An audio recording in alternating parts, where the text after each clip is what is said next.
বুধবার ভোট, আর তার আগে জগদ্দল রণক্ষেত্র একেবারে। শুধু জগদ্দলের তৃণমূল বিজেপি সংঘর্ষ নয়, চলল বোমা, গুলি। দেখুন।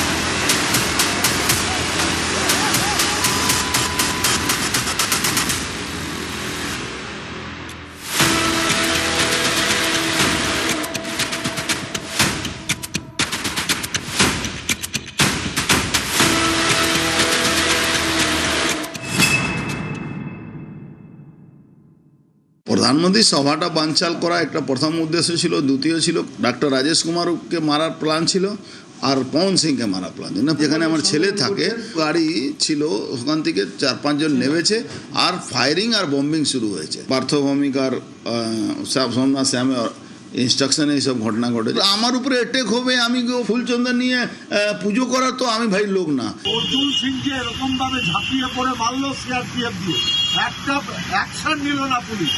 আপনারা জানিয়েছেন? হ্যাঁ, কমপ্লেন করেছে। তার আগে আমাদের একটি ছেলেকে মারা হয়েছে 17 নম্বর ওয়ার্ডে। অর্জুন সিং সরাসরি এসে কালকে হামলা করেছে আমাদের তৃণমূল কংগ্রেসের কাউন্সিলর এবং তাদের উপরে, এবং যেভাবে থানার মধ্যে ঢুকে তৃণমূল কংগ্রেস কর্মীদের মারধর করা হয়েছে, তার জন্য অবিলম্বে তাদের গ্রেফতার করতে হবে। ওয়ারেস ইলেকশন কমিশন অবজারভার উল্টো কাজ করে তৃণমূল কংগ্রেসের কাউন্সিলরদের ধরপাকড় করছে। বুধবার ভোট, রবিবার রাতে উত্তর 24 পরগনার জগদ্দলে তুলকালাম। থানার সামনে তৃণমূল বিজেপি সংঘর্ষ, মারপিট, ইট ছোড়াছুড়ি।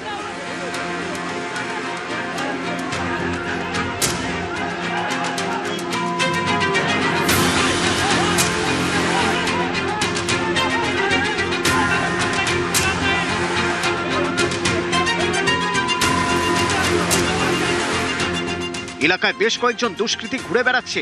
এই অভিযোগ নিয়ে রবিবার রাত 11টা নাগাদ থানায় যান জগদ্দল বিধানসভা কেন্দ্রের বিজেপি প্রার্থী রাজেশ কুমার।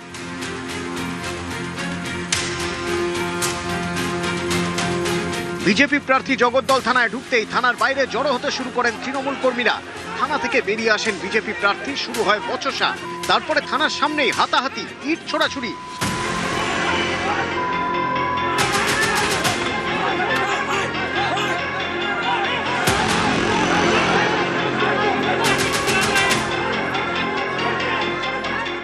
পরিস্থিতি নিয়ন্ত্রণে আসরে নামে পুলিশ ও কেন্দ্রীয় বাহিনী।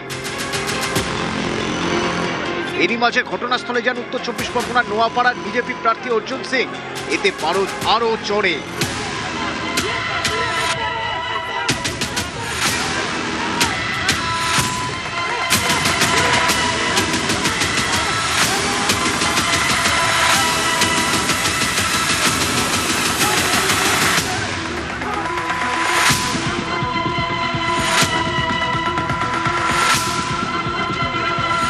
ঘণ্টাখানেক পরে পরিস্থিতি নিয়ন্ত্রণে আসে, কিন্তু অশান্তি থামানো যায়নি।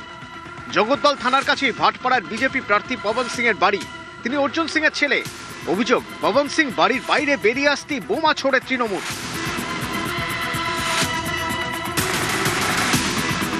তৃণমূল কর্মীরা পবন সিংকে লক্ষ্য করে গুলি চালায় বলেও অভিযোগ। গুলি গিয়ে লাগে পবন সিং এর নিরাপত্তারক্ষীর বাঁ পায়ে। তিনি সিআইএসএফ এর এক জওয়ান। আমার বাড়ি নিচুনে করছে তো, চেষ্টাই তো করছে আমাকে মারার জন্য। ঝামেলা হয়েছে টিএমসি লোক সঙ্গে, স্ট্রিট কর্নার মিটিং করছিল, ওখানে টিএমসি লোক এসে ঝামেলা করেছে, থানা ঘেরাও করে কমপ্লেন করেছে। আমার বাড়ি নিচুনে বোম চালিয়েছে। আমার সিকিউরিটি বাইরে গিয়েছে দেখার জন্য কি হয়েছে, ওর উপরে গুলি চলিয়ে গেছে। হ্যাঁ, ওর পায়ে লেগে গেছে। জগদ্দলে অশান্তির ঘটনায় বেশ কয়েকজনকে গ্রেপ্তার করা হয়েছে। তাদের মধ্যে একজন ভাটপাড়া পুরসভার তৃণমূল কাউন্সিলর গোপাল রাউত। এর জবাব মানুষ দিবে, মানুষ দিবে, মানুষ এই যে হচ্ছে তার জবাব মানুষ দিবে। জগদ্দলের ঘটনায় রাজ্য পুলিশের ডিজির থেকে রিপোর্ট তলব করে নির্বাচন কমিশন।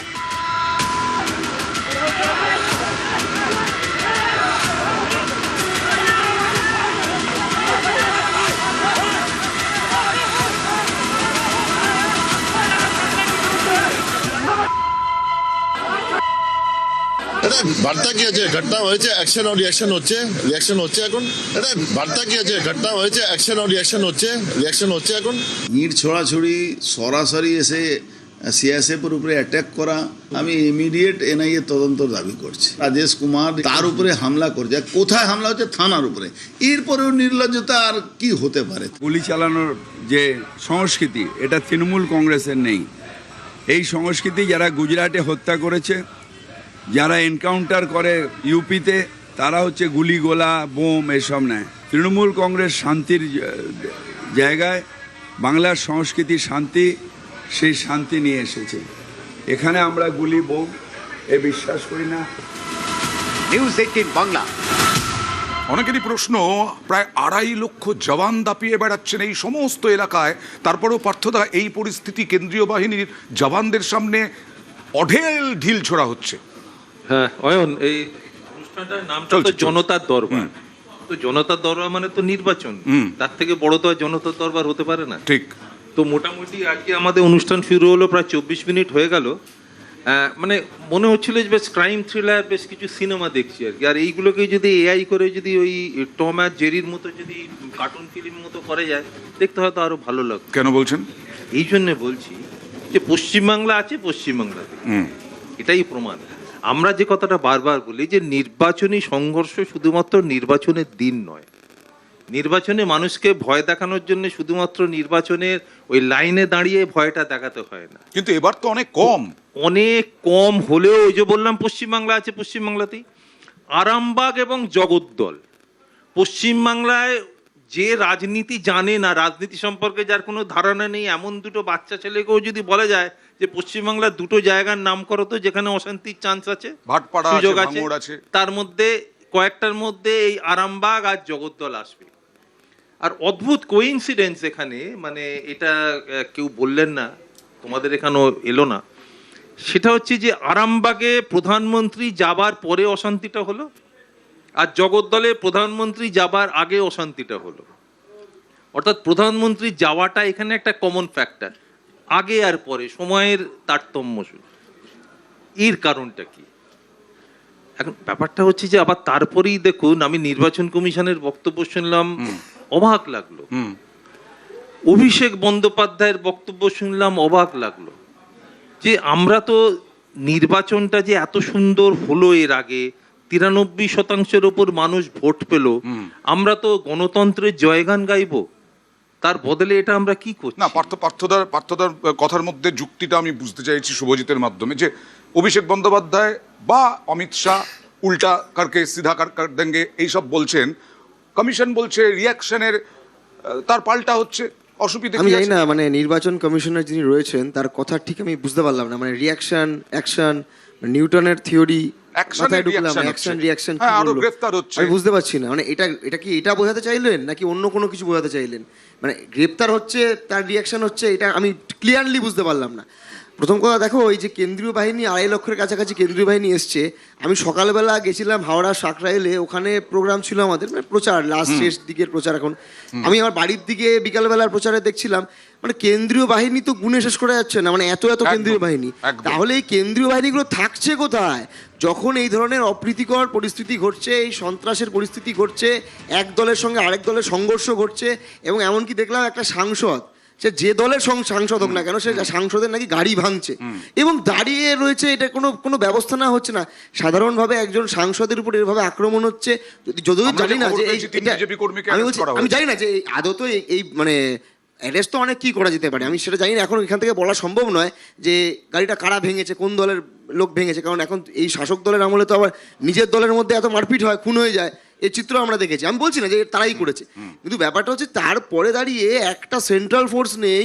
আবার তুমি যে জগদ্দলের ঘটনা দেখালে, সেখানে আমরা দেখলাম সেন্ট্রাল ফোর্সের সামনে একজন বিজেপির নেতা কি মানে ইট ফিট দিয়ে মারলো, আবার তৃণমূলের লোক মেরেছে, খালি বিজেপির লোককে বলছি না। এই যে এই ঘটনাগুলো ঘটছে, এর মধ্যে দিয়ে কি বার্তা যায়? সাধারণ মানুষ যারা 93% ভোট দিতে বেরোলেন, তাদের কাছে কিন্তু একটা নেগেটিভ বার্তা চলে যায় যে পরের রাউন্ডে গোলমাল হতে পারে, আমরা ভোট দেবো না। হুঁশিয়ারি দিয়েছে যে হাত ধুয়ে বসে থাকবে না তৃণমূল। আমি শেষ করি, নির্বাচন কমিশন যিনি যারা চালাচ্ছে মানে যেই অধিকার রয়েছে তা তো সম্পূর্ণ ব্যর্থ, যে তারা যে কি করছে, যে এরকম দিনের এমন ঘটনা ঘটে গেল যে সম্পূর্ণ ব্যর্থ বলতে হবে, কি এমন ঘটনা ঘটে গেল অনির্বাণ? আপনাদের ক্যামেরায় ধরা পড়লো অর্জুন সিং এর নিজস্ব মানে ওই কেন্দ্রীয় বাহিনীর নিরাপত্তার ঘেরাটোপ ইত্যাদি ওনার আছে, মানে এটা নির্বাচন কমিশনের দেওয়া নয়, এমনি সরকার দেয়। তিনি তার মধ্যে থেকে একটি ছেলেকে মারছিলেন, আপনাদের ক্যামেরা ধরা পড়েছে। তো তার মানে বিজেপি নেতারা কেন্দ্রীয় বাহিনীর ঘেরাটোপে থাকবেন, সেখান থেকে বেরিয়ে গিয়ে মারধর করবেন। এবার উনি নিজেই বললেন ফুল বেলপাতা দিয়ে পুজো করি না, এসব বললেন টললেন। এবার যদি এর পুজো পাল্টা পুজো এসব হতে থাকে, তখন শুধুমাত্র বিজেপির নেতাদের এই কেন্দ্রীয় বাহিনী দিয়ে সাজিয়ে রেখে দেবো, তারা তার ভেতর থেকে মারধর করবেন, এটা তো চলতে পারে না। যদি আপনার পুজো করার এত ইচ্ছা হয়ে থাকে তাহলে আপনি আসুন এই মুহূর্তে বাংলায় তৃণমূলের লুম্পেন রাজ চলছে পরিষ্কার, রাস্তায় অর্জুন সিং যেটা করলেন ওটা কি দিদি ভাই? করাপশন। অর্জুন সিং যেটা করলেন ওটা কি?